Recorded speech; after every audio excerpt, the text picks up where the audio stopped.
Daddy కొడుకులు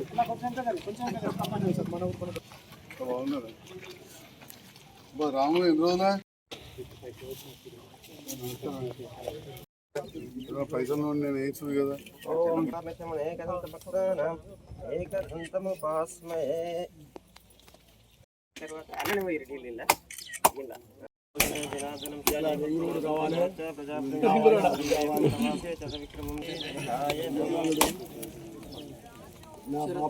నాతో తాగు బాబీలందు పోతాడికి బోధపల్లి ఎట్లా ఉంటుంది కానీ జనాపురం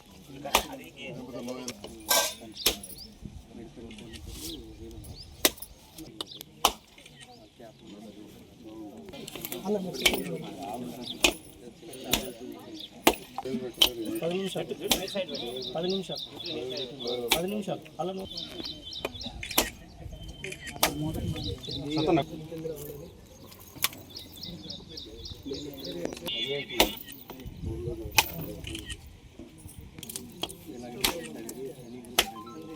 గోపి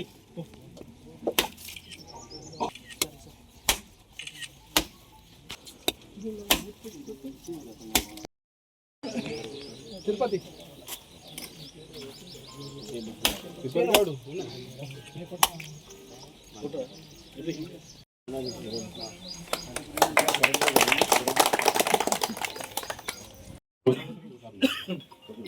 భూమి పూజ కార్యక్రమానికి సభాధ్యక్షత వహించిన గౌరవ సర్పంచ్ అంజగౌడ్ గారికి, ఐసిడిఎస్ మేడంకు, ఎంపీడీఓ గారికి, ఎంపీఓ గారికి, ఏఈ గారికి, ఇంకా వివిధ హోదాలోని ప్రభుత్వ ఉద్యోగులందరికీ, మా అంగన్వాడీలకు సంబంధించిన సిబ్బందికి, మండలంలో వివిధ గ్రామాల నుంచి వచ్చిన ముఖ్య నాయకులకు, ఉప సర్పంచ్ గారికి, వార్డు మెంబర్లకు, మాజీ సర్పంచ్లు రమేష్ గారు, మా గోపి గారు, మాజీ ఎంపీటీసీ గంగాధర్ గారు, అత్తయ్య గారు, వివిధ కుల సంఘాల నాయకులు, పెద్దలు, పాత్రికేయ మిత్రులు,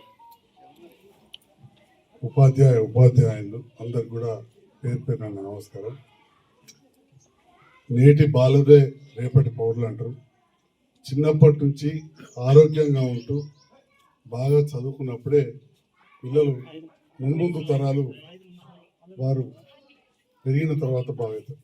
మరి దీన్ని ఉద్దేశించి కేంద్ర రాష్ట్ర ప్రభుత్వాలు అంగన్వాడీ కేంద్రాలను ప్రారంభిస్తూ అంగన్వాడీ కేంద్రాలలో పనిచేసే టీచర్స్ను ఒకప్పుడు వర్కర్లను వారికి ఇప్పుడు టీచర్లు అని చెప్పి చిన్నప్పటి నుంచే ఎట్లయితే డబ్బు ఉన్నవాళ్ళు ప్రైవేట్ స్కూళ్ళకు పంపి ప్లే స్కూల్స్ అంటారు, ఆ ప్లే స్కూళ్ళలో లక్షల రూపాయల ఫీజులు ఇవ్వాలి రేపు. అట్లాంటిది మనం అంగన్వాడీలో పిల్లలను ఆడించుకుంటూ పాడించుకుంటూ చిన్నప్పటి నుంచే ఈలు ఏబిసిడీలు 1-2 నుంచి పాటల దాంట్లో కూడా నేర్పుతా ఉన్నారు మన టీచర్ అమ్మలు. నేను చూస్తూ ఉన్నా మన ఎస్పెషల్లీ మన ఐసిడిఎస్ వారు జగిత్యాల నియోజకవర్గాల్లో చాలా గొప్పగా చేస్తున్నారు. చదువు పూర్తయిన గ్రాడ్యుయేషన్ సెరమనీ అని, చిన్న పిల్లలకు కూడా ఎన్నో కార్యక్రమాలు, తల్లులు వచ్చినప్పుడు వారికి శ్రీమంతం కార్యక్రమం, ఇట్లా చెప్పుకుంటూ పోతే చాలా కార్యక్రమాలు మన అంగన్వాడీలలో చేయడం జరుగుతూ ఉంది. తల్లి పిల్లల సంరక్షణ కోసం కిష్టంపేట గ్రామాల్లో కొత్త భవనాన్ని 12 లక్షలతోటి భూమి పూజ చేసుకుంటాము. మరి ప్రభుత్వంతో కలిసి పనిచేస్తున్నాం. ప్రభుత్వంతో కలిసి పనిచేస్తేనే పనులు అయితే అనే విషయాన్ని గుర్తించి నేను గౌరవ ముఖ్యమంత్రి రేవంత్ రెడ్డి గారితో కలిసి పనిచేస్తూ ఈ ప్రాంత అభివృద్ధిలో కొన్ని లేట్ అయినా కానీ ఆ రోడ్ల విషయంలో ఇవన్నీ కూడా తప్పకుండా చేస్తాం. నిన్ననే మీరు చూస్తుంటారు, ఈనాడు దినపత్రికలు వచ్చింది, దాదాపు 33,000 కోట్ల రూపాయలు ఈ సంవత్సరం కాళేశ్వరం ప్రాజెక్టు మీద మనం పాత బకాయిలు చెల్లించాం. అంటే వీటన్నిటి వల్ల కొద్దిగా రైతు బంధు అట్లాంటి లేట్ అయినా కానీ రైతు బిడ్డ అయిన రేవంత్ రెడ్డి గారు తప్పకుండా చెల్లిస్తారు. వ్యవసాయ శాఖ మంత్రి నాగేశ్వరరావు గారు కూడా వ్యవసాయం అంటే చాలా ఇష్టం, రైతులకు ఎక్కడ కూడా నష్టం జరగకుండా చూస్తారని చెప్పి నాకు పూర్తి విశ్వాసం ఉన్నది. రైతులకు అండగా వ్యవసాయం అంటే పూర్తిగా తెలిసిన నేను తప్పకుండా అండగా ఉంటాం. మరి విద్య అనేది అన్నిటికంటే ముఖ్యం. విద్యతోటే వికాసం. విద్య లేకపోతే మన ఏది కూడా లేదు. భూమి పెరిగేది, జనాభా పెరుగుతుంది. ఇక ఏం మనం ఎవరు దొంగిలించలేంది, ఎంత నేర్చుకున్నా వచ్చేది, ఎంతైనా పెంచుకునేది ఏంటంటే విద్య, మన తెలివితేటలు. భూమి ఎంత ఉండదో అంతే ఉంటుంది. ఇక్కడికి తెలివితేటలు వస్తేనే వ్యవసాయాన్ని కూడా మనం డిఫరెంట్గా పెంచుకోవచ్చు. గదే మొక్కలు గదే మట్లు అంటే కేంద్ర ప్రభుత్వం 2400 అని చెప్తుంది, 2200 అని చెప్తుంది. బయట మార్కెట్లో 1800 ఉంటుంది. మనం రైతుల పక్షాన రాష్ట్ర ప్రభుత్వం కొంటున్నాం, కానీ ఆ నష్టాన్ని భరించాల్సిన అవసరం వస్తుంది. దొడ్డుబాట్లు అయితే తినటోళ్ళు లేరు. ఆ నష్టం కొంత కేంద్రం కూడా ఇబ్బంది పడతా ఉంది. ఇప్పుడు ఉన్న పరిస్థితులలో అధికారులకు తెలుసు, మా సర్పంచ్ గారితో కూడా మీటింగ్ పెడతారు, ఎంపీఓ గారు చాలా నిబంధనలు తీసుకురావాలన్నా కూలీలకు మనం ఉపాధి ఇవ్వలేని పరిస్థితి వస్తా ఉంది. పేరుకు 100 రోజుల నుంచి 125 అంటుంది, కానీ నిబంధనలు కఠినం పెట్టదు. మనకు వచ్చే డబ్బులు మనం కట్టిన పైసలే మనకి ఇచ్చుడు.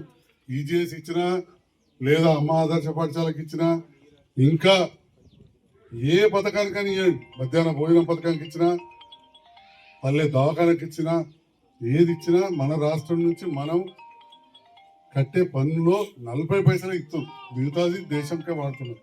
వాడని పర్వాలేదు, కానీ ఇన్ని నిబంధనలు పెడితే ఇబ్బంది అవుతుంది. ఈ విషయాన్ని ఇక్కడ చాలా మంది నాయకులు ఉన్నారు, ఇది గుర్తించాల్సిన ఆవశ్యకత ఉంది అని చెప్పి దీన్ని ప్రజలందరూ కూడా కేంద్ర ప్రభుత్వం దృష్టికి తీసుకెళ్లి ఈ ఈజీఎస్ నిబంధనలు తప్పకుండా సడలించాలి. కూలీలకు కూడా ఎక్కువ అవకాశం ఇచ్చేలా చూడాలి. దాంట్లో మెటీరియల్ కాంపోనెంట్ అంటారు, అంటే కూలీలకు పోగా మిగతాది మనం 40% ఇట్లాంటి బిల్డింగ్లకు రోడ్లకు వాడుకోవచ్చు.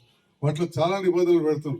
ఒక ఊర్లో చిన్న చిన్న వర్కులు కూడా లెక్క పెట్టి 10 పనుల కంటే ఎక్కువ సాగదు ఒక ఏడాదిలో అంటున్నారు.